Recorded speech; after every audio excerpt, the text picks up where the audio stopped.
खोक्या प्रकरणात विलन ठरवून माझ्या खुनाचा कट होता. खोक्या हरणांना मारून त्यांचे मांस सुरेश धस यांना पुरवतो असं सांगून बिश्नोई गँगच्या काही लोकांना मुंबईत आणलं होतं.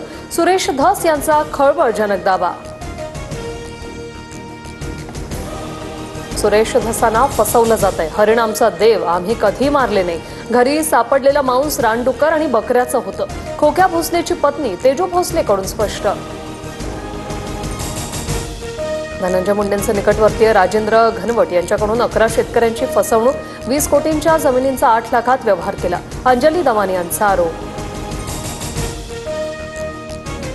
विरोधात लढणाऱ्या शेतकऱ्यांचा छळ करत राजेंद्र घनवटांकडून खोटे गुन्हे.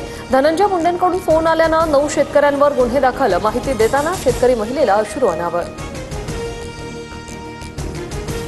मला विनाकारण बदनाम करण्याचा प्रयत्न. अंजली दमानी यांकडून आरोपांची कागदपत्र घेऊन तपासणी करा. मी चौकशीसाठी तयार. राजेंद्र घनवटांनी दमानी यांचे आरोप फेटाळले. जमिनी कायदेशीररित्या घेतल्याचाही दावा.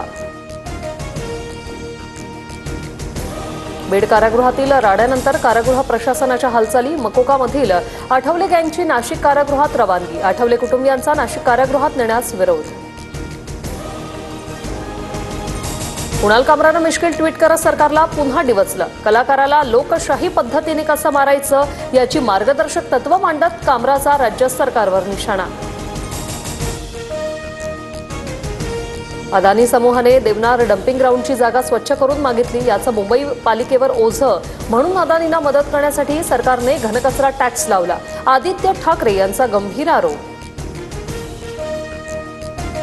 बनासकांठामध्ये फटाक्यांच्या गोदामाला भीषण आग. 17 जणांचा होरपळून मृत्यू, अनेक कामगार जखमी. पाणी तापवणाऱ्या बॉयलरचा स्फोट झाल्याचा अंदाज. जेजुरी गडावरील भंडाऱ्यात भेसळ, भाविकांच्या आरोग्यासह जेजुरी गडालाही धोका. भंडाऱ्यातील भेसळ रोखण्याची माजी प्रमुख विश्वस्तांची मागणी.